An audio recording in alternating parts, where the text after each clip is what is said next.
Boydoqchilik ham jangat edi. Uylanmasam bu. Ukam, qanday yaxshi?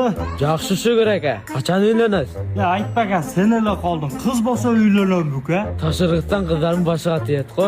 Tayyor turing, hozir qizlarga olib boramiz. Uka, ammo shu qizlarim menga joqmay turgan bo'lsa, uka, shap sharmandan chiqarib ketirib qarab bosaveram, tushundingmi? A few moments later. Ukam, shu qizmi? Ova. Amin.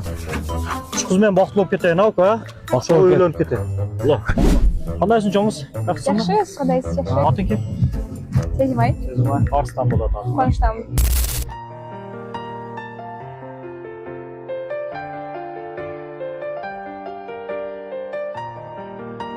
Sezim, aytsangiz sir bo'lsa, qancha yoshdasiz? 18 yoshdaman. Siz qancha yoshdasiz? Ekingirlar bilan o'qib, hozirgi chog'da 25 yoshdaman. 25? Ha, 25 yoshdaman qarindoshim. Az magazin borib kelaylik aka. 2 hours later.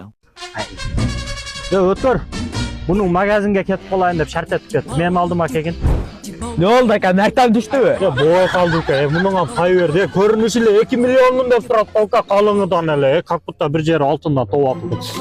Biroq aka siz ham qaridingiz aka. Tucha uka, 40 tag'i yigit qizalar, 40 tag'i qizni kim oladida?